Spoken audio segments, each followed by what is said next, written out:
Hi there, my name's Chris. Like many of you that will be watching this video, I suffer from mental health problems. Um, One thing you probably don't know about me is I actually helped to build this website that you're currently looking at. I have a wife, I have a family, I have a successful business, I have a very good life, so you would think that I would have nothing, I'd have no problems. Unfortunately, mental health doesn't work like that. I would also have been the last person that I would have predicted would have suffered with these problems if you'd have asked me many years ago. Um, so I suffer from anxiety. I've also been treated for PTSD for something that happened over 10 years ago now. I only had the treatment recently, and I discovered during that treatment that PTSD isn't how it's portrayed in the media, particularly on TV programs that I'm sure many of you have seen. It's always a man. It's almost always someone who's been in the military. They have hallucinations. They end up thinking they're in a war zone. And whilst I'm sure that that is um, something that happens for soldiers, for those of us that haven't been on military service, that just isn't the case. I won't go into detail about the traumatic events that I went through.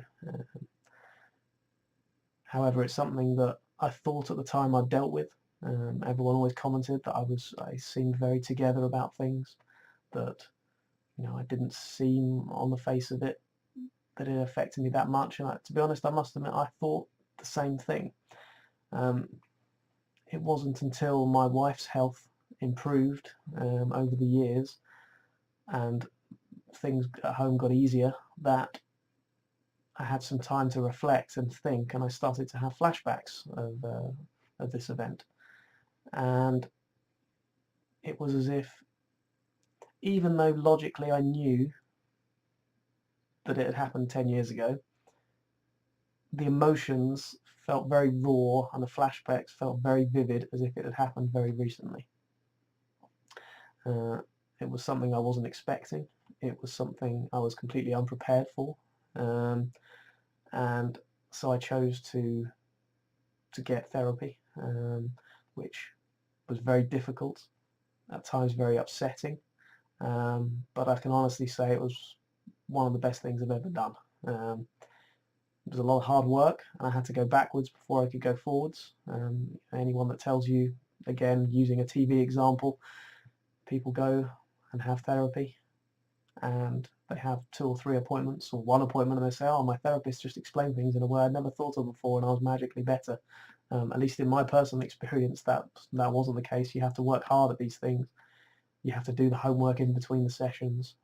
But if I can do it, then so can you. What I actually wanted to speak to you about was more about how I control my anxiety. I've been in some very anxiety-provoking situations with first responders and in particular people from the emergency services who have commented that I seem incredibly calm and that they would expect me to be far more stressed out and far more anxious, if you like, than I would appear. And at the time I feel so serene that it doesn't feel possible. I feel I can do anything. I feel I can save everybody. Unfortunately, when everyone is safe, things come crashing down and I feel overwhelmingly anxious.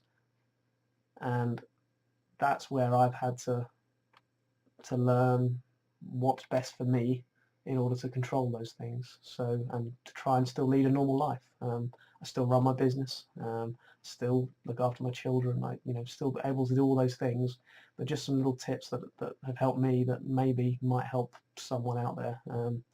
For me, one of the biggest things is being outside. I love being outside, particularly when the weather's nice, like it is today. You can see the sun shining through there. But just being outside, you can hear the birds or even just hear other people talking, or for me personally, it's just everything seems just that little bit easier when you've got, when you're not just stuck at home looking at Facebook or looking at a computer screen or anything like that. So I really make sure I take some time for myself as well as with the family, just some me time, even if it's just a short amount of time every week, where I can just go and reflect. I play golf, or I just go for a little walk somewhere, just wander into town, just something to try and get yourself outside and doing something, not just getting lost in your own thoughts, because the anxiety does and will pass. It doesn't build up and up and up and up and up, and then your head explodes. The anxiety builds up and up and up, and then at some point it will then start to reduce again. So it's trying to find the things for you personally that help it to reduce again more quickly. For me personally, I've never found breathing exercises or anything like that particularly useful. I know some people swear by them. I think it's very important that you find things that work for you, that help. I also really enjoy my job. I really enjoy building websites and helping websites to improve and do better. So for me personally, when I feel really anxious, having something really to focus on at work is really helpful and really helps for me. Maybe when you're feeling anxious, it's not the best time to think about career change. However, if you can try and find a job that you really enjoy doing, that then all the better. One of the things I learnt about anxiety was that it's caused, and I'm not a psychologist, I hasten to add, so please do your own research here, but my understanding of anxiety is that it's designed to help you. So it's actually I try and view it as something positive. It's designed back in hunter-gatherer times to help you survive. And it's a huge surge of adrenaline that your brain releases into your body to help. Unfortunately, in this day and age, we don't, the dangers that we experience are not necessarily those fight or flight ones where you might get attacked by a predator or things like that. And so you've then got no outlet for your anxiety, and that's a subconscious thing. You don't control it. Nobody decides they want to be anxious. So you can't control that. And equally, you can't control the thoughts that go on in your head before you feel anxious. However, what I learnt was what you can control are your actions. And what most people, myself included, will do is you feel anxious about something, so you avoid it, and then that reinforces the thought in your brain that made you feel anxious in the first place, and everything just goes round and round in a circle, and then you can't get out of that. So I'd really try and think, if something makes you feel anxious, okay, there are certain things where you feel anxious. If you're walking home at night and it's not a very nice neighbourhood and you're by yourself, you have every right to feel anxious, and just ignoring it may not be the best thing for you. But if we think of somewhere where the anxiety is completely unhelpful, such as in a supermarket, and there's lots of people talking, and there's lots of noise going on, and there's lots to see on the shelves, I in the past have found that very anxiety provoking. So I forced myself to go to the supermarket and waited there until the anxiety disappeared, or at least not disappeared entirely, but got less than when I was first there. And then each subsequent time I went, I've got less and less anxious, and now I can go to the supermarket and I don't even think about it. So it's trying to sort of challenge those fears. And I was shown a very helpful method to try and help with the thoughts before you go.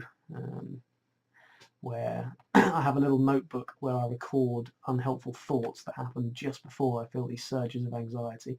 And sometimes it's not immediately obvious what your thoughts are. I often think, this sounds weird, I often think that I've thought something, and then later on reflection I think, well, actually the first thing that popped into my head was actually not what I realised. If I give you an example, my wife suffers from seizures, and I was in Nando's with my children. My wife went off to the toilet. She was fine. She hadn't had a seizure in a while. She gets a warning, and there were no warning signs that she may or may not have a seizure. And I found myself overwhelmingly anxious to the extent I wanted to run away screaming, and I couldn't. I just felt awful. And I found myself trying to listen in to everybody's conversations, but everyone was talking. Nando's is a very noisy place. There were lots of people talking over each other, and I couldn't listen to anybody. My mind started racing. I felt like I was going to be sick. It was just horrible. I couldn't work out what it was that I felt anxious about. But by having this diary, on reflection, I realised what I was actually doing. The first thought that popped in my head was, I hope my wife's not having a seizure in the toilet. And what I was actually doing was listening out for everyone's conversations to hear if someone was saying, oh my God, someone's having a seizure in the toilet. Does anyone know who she's with? And, obviously my wife was fine. There was no reason to feel like that, but that was my thought process. So I record my thoughts, and then I ask myself, what 100% indisputable evidence is there that my thought was correct? And the correct answer for this, I was told, is always none, because there's never 100% indisputable evidence. So in this case, the answer was none. And then, can you argue against that thought? So my wife, yes, she's had seizures before, but just because she's had seizures before didn't mean to say in that moment that she was going to have another seizure. Also, my wife does get a warning before her seizures. She had given no indication that any of those warnings were things that she was aware of. I can sometimes tell just by looking at how her eyes are focusing, and her eyes were focusing fine. There was no reason at all to suggest that she was going to have a seizure at that particular moment. And so I record that in my notebook, and then I also write down what it is that a more reasonable thought might be. So one that if I was to ask someone else to analyse my thought, what might they say to me? And it's very similar, but it's more reasonable that yes, Janet does suffer from seizures, but actually, is she likely to have one now? Well, probably not. And even if she was to have one now, she's had them hundreds, if not thousands of times before, and ultimately she's always fine. Yes, it's stressful, but it doesn't cause her any long-term damage. And so ultimately that will be, she should be okay, and you shouldn't have to listen into other people's conversations to see if they're talking about the girl that's had a seizure in the toilet. Now, that doesn't just change your thoughts overnight. I didn't suddenly wake up the next morning thinking, oh, brilliant, I don't feel anxious anymore. Or the next time we went out, it took a long time, a period of months of being very strict and recording all my unhelpful, anxious thoughts, all my unhelpful thoughts that led me to feel anxious, and just challenging them in that manner. A lot of them repeat, and so you already know, and you read through and refer back to it, and for me personally, I found it really helpful. It really did work, and now I'm able to go out to Nando's with my family, and I don't listen into everyone else's conversations because I don't need to, and I don't worry when she goes off to the toilet. And even if she did have a seizure in the toilet, I know ultimately that she would be safe. And even though it's not nice, it's not something that I have to be permanently on edge about. So hopefully some of you may find that particular technique something that may be useful. But do some reading online. There's lots of things. Emma from the British CBT and Counselling Service has a video series about anxiety. Things you can do yourself. I'm sure there are far more methods than just the one that I've highlighted. It's just trying to find something that works for you. I personally gave up looking at social media. I don't have Facebook anymore.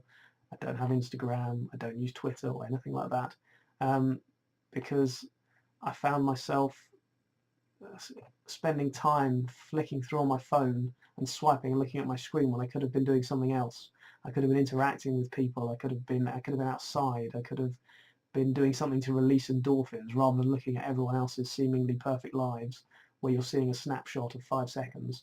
And it's not helpful. So if you are the sort of person that struggles with mental health problems, maybe try giving Facebook a break. You don't have to go off it forever, but maybe just, can you go a week without looking at it, and just see if you feel better for it. See if you miss it. If you miss it, go back on it. That's not a problem. But if you actually don't miss it and you feel better, then maybe it'd be for the best to either, if you can't come off it completely, maybe just go on it a little bit, go on it occasionally. So I don't really know how to end the video as such. I don't think my mental health problems will ever leave me, but it's certainly something that I've learned to live with. I'm doing far better now than I ever was. I certainly wouldn't recommend trying to get over something like PTSD without professional help. It was very difficult and very upsetting, far more upsetting than I ever thought it would be. And touch wood, it's not something that will affect me anymore, but it is something that's part of me. It's a memory that I have that's a very sad memory now, but it doesn't haunt me in the same way. So please, if anyone's watching this and you would like some help, please reach out to somebody. There's always someone that can help. Okay, thank you.